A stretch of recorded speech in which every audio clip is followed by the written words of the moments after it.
In 1968, a machinist in Flint, Michigan cooled his own car in the driveway on a July afternoon. A $20 can of refrigerant, a rubber hose he tapped into the low side. 10 minutes, 1 cup of coffee, and the vents blew cold again. That same charge cooled the Buick for 19 straight summers. Today, that can is illegal to sell you. The repair he did between 2 sips of coffee now needs a license, a shop, and $200. That can is number 4 on this list. And the one habit underneath every tool that man ever picked up, the plainest thing he did, is number 1. He was not a rare man. He was the man on every block. In 1968, there was somebody like him on every street in America. A pegboard wall in the garage, each tool outlined in paint, so a missing one showed at a glance. A coffee can of cotter pins and straightened nails on the bench. These men and women looked at a broken thing and saw the way to make it work again. Not because they were trained, because throwing it out was a failure, not a convenience. We traded that away. We called it progress. We were handed a world where nothing opens, nothing is meant to be fixed, and every repair belongs to a man with a truck and an invoice. That instinct is nearly gone now, and everything it protected, independence, self-respect, a man's own 2 hands, went with it. Number 14 sat on that machinist's bench and cleaned a carburetor better than anything sold today. It also, quietly, was ruining the liver of every man who breathed it. Number 7 built the trim in half the houses on your street and took the fingers of thousands of the men who built them. And number 1, the plainest habit that Flint machinist ever had, the one underneath every tool on this wall, takes nothing but your 2 hands and 10 minutes. It is the one skill on this whole list still small enough for you to pick up today. These 20 tools were never just steel and brass. They were the mark of a man who did it all himself and asked no one's help to do it. Not handy, free. Every tool on this list that machinist had in his hands. If that kind of self-reliance is worth remembering, subscribe and stay to the end, because the last one is the one that matters. Let us count down the 20 banned garage tools every American dad once owned, and the honest reason each one is gone. Number 20, the lawn dart. Every backyard in America had a set. Jarts. You lobbed a foot-long steel spike with plastic fins, underhand, at a plastic ring across the grass. Dad played it at every cookout, a cold beer in his free hand. The tip was cast to bury itself in the lawn. It buried itself in other things, too. That is why, by 1988, the government banned their sale outright, and this ban was earned. A spike thrown blind over a fence does not care what it lands on. The machinist kept his set in the garage rafters beside the horseshoes and never let a child throw them. Not a toy on any shelf today. A whole American summer that does not come back. Number 19, the gasoline blowtorch. Before propane came in a blue bottle, a man ran his torch on gasoline. You pumped the brass tank by hand, lit the little preheater cup, and it woke with a blue roar hot enough to melt lead. You used it to sweat copper and burn old paint off a door. Prime the cup and let it warm the head first, or the torch spits raw fuel and flares in your face. This one they never truly banned. Propane was simpler, and the brass torch just left the shelf around the 1960s. The machinist's still hangs on his pegboard, the tank gone soft green with age. Not a tool taken by law, a tool taken by convenience. And convenience is not the same as better. Number 18, the all-metal power drill. Pick up your father's old drill, and it sits in your palm like a brick. solid steel body, a cloth-wrapped cord, 2 prongs, no ground, 1 speed, enough torque to break your wrist if the bit ever caught. Nothing between the wiring and your hand but a coat of gray paint. The machinist bought his in 1959 and used it for 40 years. It still runs today in his grandson's basement, heavier than anything that grandson can buy new. A drill with a short in a damp garage could put its full current through a man. That is why the law now demands the ground and the plastic shell you hold. Safer, lighter, and it will not outlive its owner the way the steel one did. Not a tool banned for being bad, a tool retired for lasting too long. Number 17, the bench grinder with no guard. Bolted to the corner of every workbench, a gray motor, a stone wheel on each end, spinning bare and open. You sharpened a chisel or a mower blade freehand, sparks pouring onto the concrete. No shield, no eye guard, half the time, no rest. Dress the wheel flat and true before you touch steel to it, because a grooved wheel grabs. The open wheel cost shop-class boys their fingertips for decades until the rules finally demanded the guard, the rest, and the shield. The machinist's grinder wore a groove the exact shape of his favorite chisel. Not a grinder made illegal, a grinder made to forgive. The old one asked for respect, and it got it. Before we go on, I made something special for you. A guide for men like us who still believe a man should be able to fix his own home. It's the forgotten handyman secrets, the old-fashioned repair tricks our grandfathers used to fix anything around the house and keep it running for life. But these skills are disappearing fast, and once they're gone for good. Don't pay a repairman ever again. Scan the QR code on screen or click the link below. Go ahead, I'll wait right here. Number 16, the steel bumper jack. It rode in the trunk of every American car.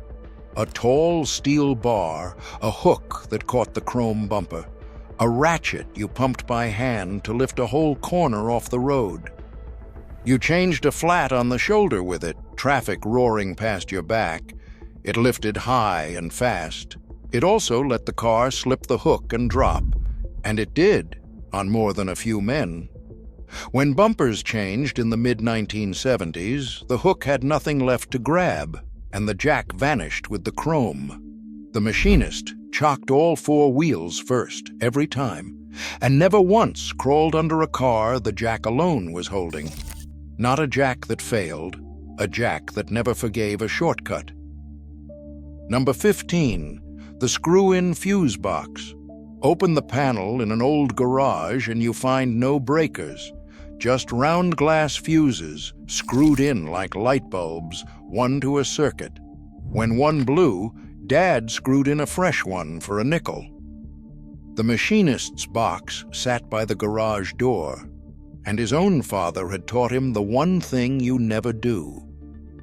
When a man ran out of fuses, he might slip a copper penny behind the blown one to close the circuit. The penny carried the current fine. It also pulled the one thing standing between an overloaded wire and a fire in the wall. That penny is exactly why the screw-in box is gone, replaced by the breaker you reset with a finger. He kept a full box of spare fuses on a nail and cursed any man who reached for a coin. Not a box unsafe by itself, a box one shortcut from a house fire. Number 14, carbon tetrachloride. Every garage had a can of it, clear liquid, faintly sweet. The machinist poured it in a pan and cleaned every part by hand in it, in a closed garage, for hours at a stretch. It cut grease off a carburetor like magic and left no residue behind. It filled the little brass fire extinguisher on the wall, and it quietly poisoned the liver and kidneys of the men who swore by it. The fumes alone could drop a man in a closed room. They banned it early, around 1970, and they were right to. There is no safe way to use it, and I will not pretend there is. He did not know that in 1968. Almost no one did. Not a cleaner taken for no reason. A cleaner that was killing the hands that trusted it. Stop the count for a moment. Look at what you have seen so far and be honest about it. Some of these tools were poison. The carbon tetrachloride, the asbestos still coming, the lead. Those bans were not a plot. They were mercy, and they came too late for men like the one in this story. Say that plainly. But most of the wall was not dangerous at all. The steel drill, the blowtorch, the bumper jack, those were not banned for hurting anyone.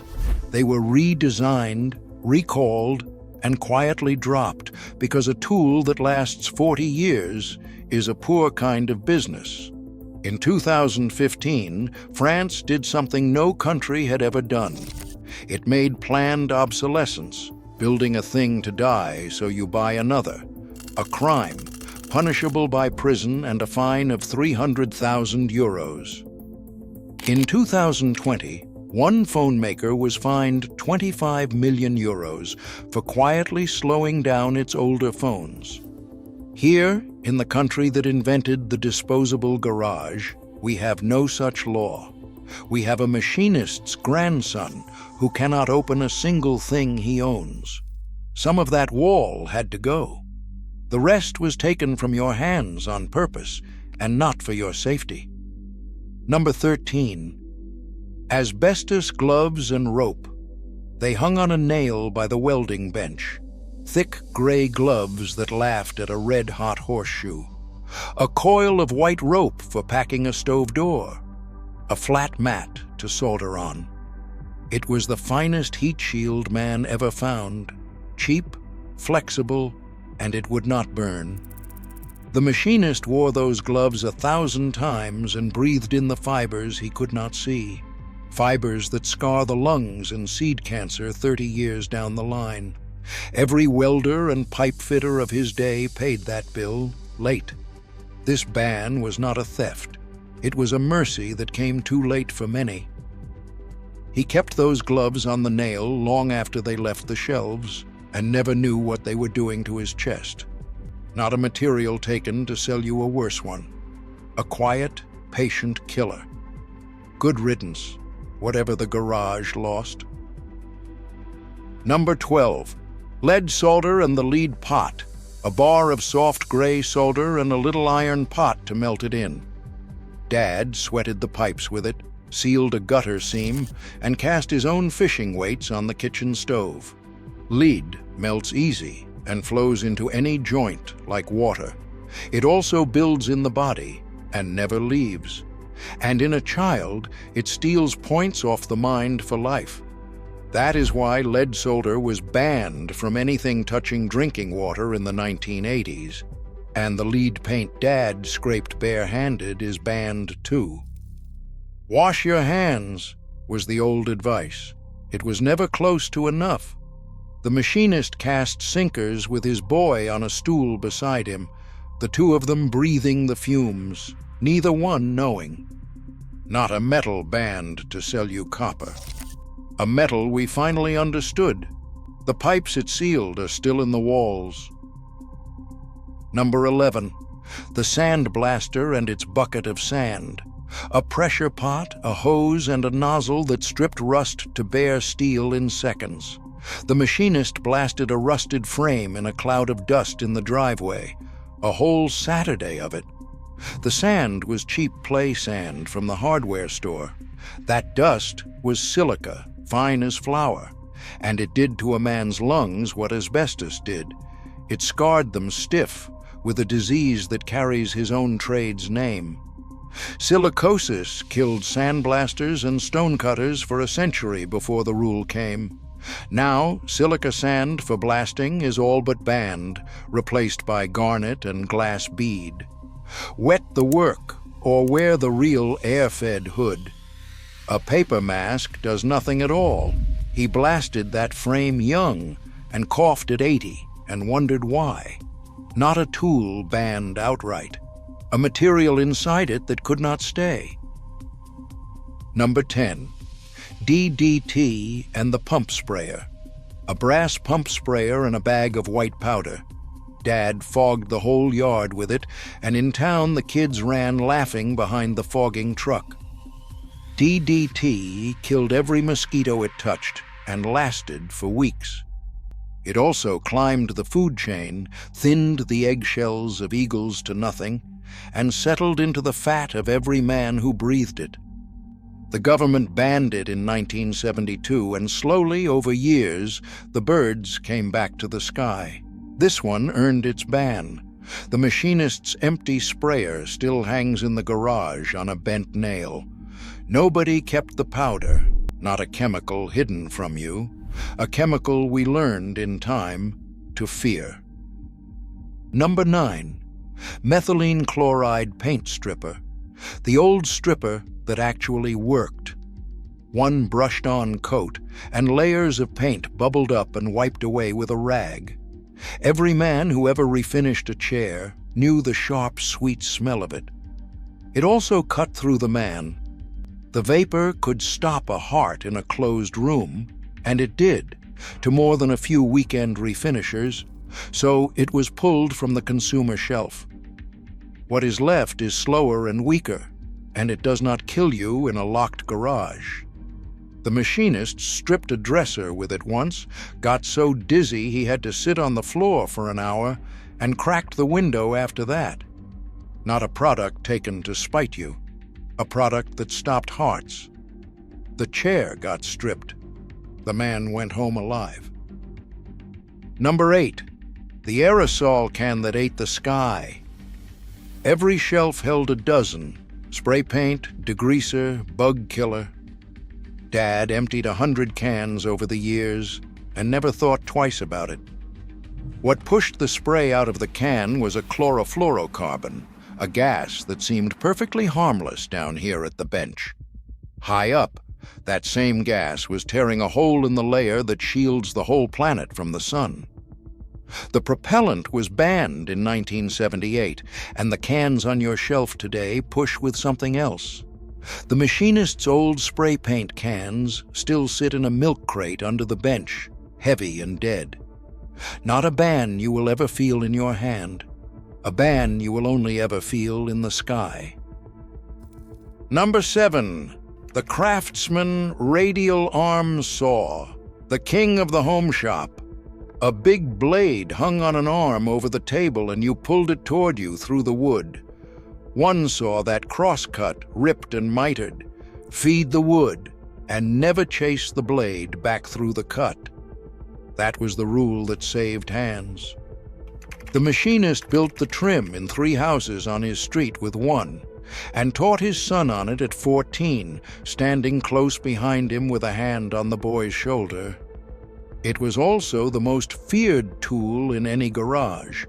The exposed blade could climb and grab and take a hand in an instant, and it took fingers by the thousand until the maker offered to buy the guards and then the saws themselves back.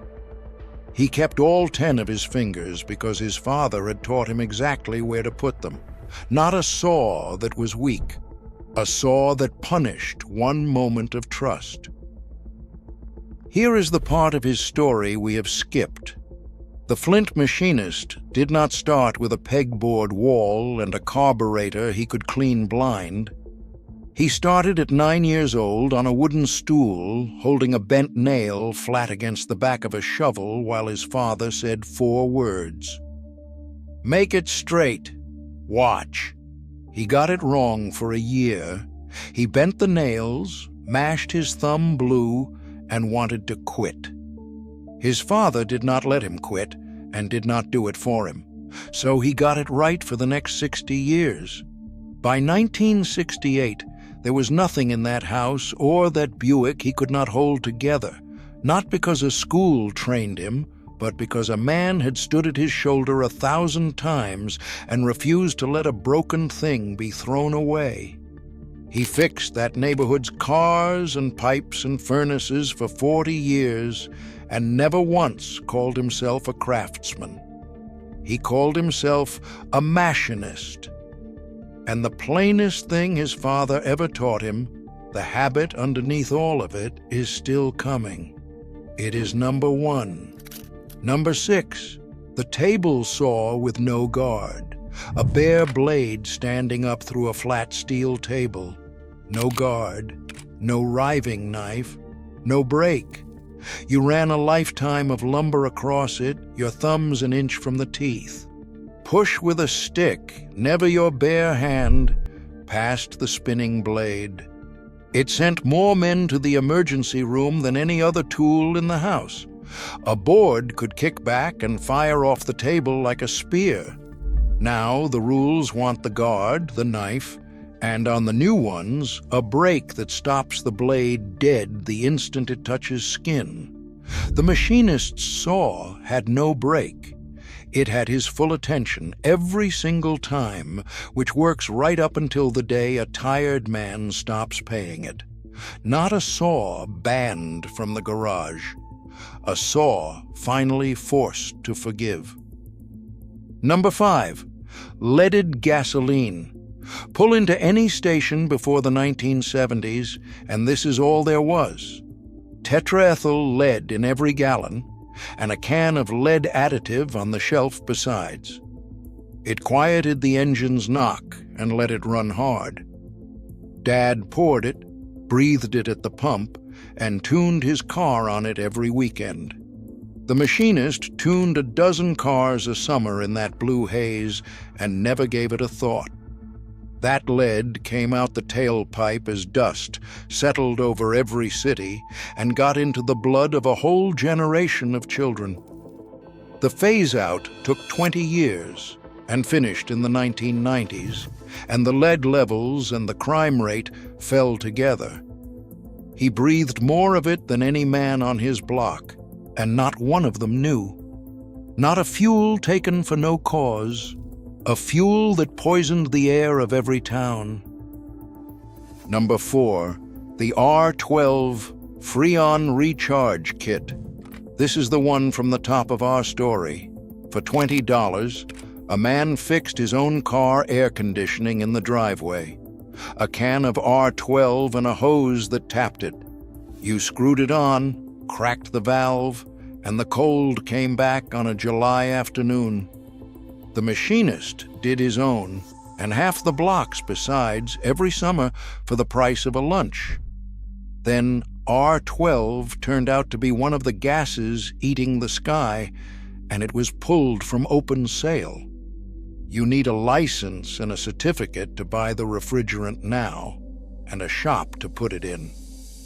Some of that is real chemistry and fair. Some of it is just a repair lifted out of your hands and handed to a professional.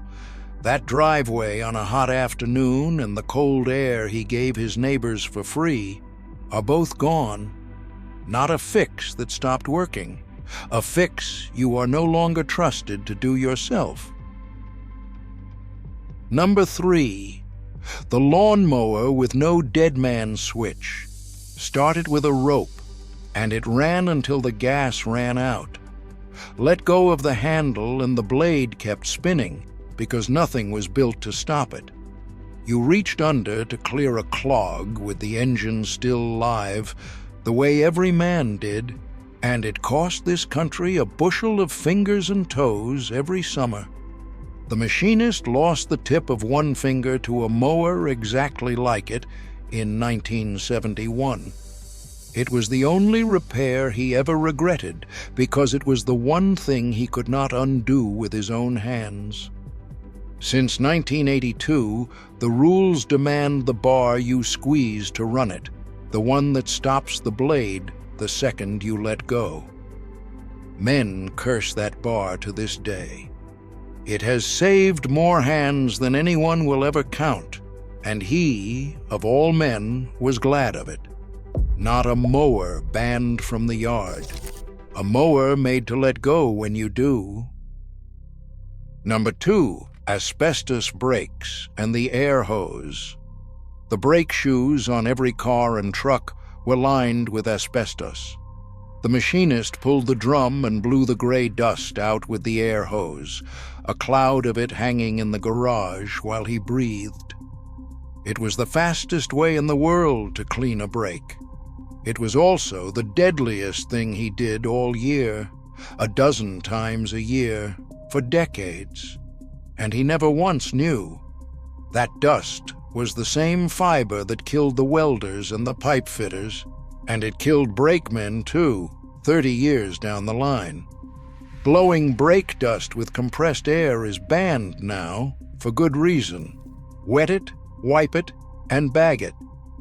Of every tool on this wall, this is the one that reached back, quietly, and took its toll on the very hands that trusted it. Not a job that was ever safe. A job we finally stopped doing blind. Number 1, learning to look before you call. And it is the thing this whole list has been circling since the first minute. Before the R12 can, before the ball peen and the pegboard, before any single tool on this wall, the machinist did one plain thing. He walked up to the broken thing. He got down on his knees if he had to, and he looked. He put his hands on it. He moved the parts. He found the problem, and most of the time the problem was small, a loose joint, a worn washer, a wire shaken loose. Every repair on this list was really just that one habit, made specific. He did not learn it from a book or a class. He learned it at 9 years old on a stool from a father who said, "Make it straight. Watch. I will only show you once." Here is the part worth sitting with. Of everything on this list, this is the one thing they could not ban, recall, or take out of your hands. The poison is rightly gone. The steel tools are still in the basement, in a coffee can, waiting. And the looking is free. That is where the broken chain gets mended, not in a workshop, but the next time something in your house quits and you decide, before you reach for the phone, to kneel down and look. Not the hardest skill on this list, the plainest, and the only one still small enough to pick back up today. None of it needed a license. That was the point, and that was the threat. A man with a full wall and the knowledge to use it waited on no one.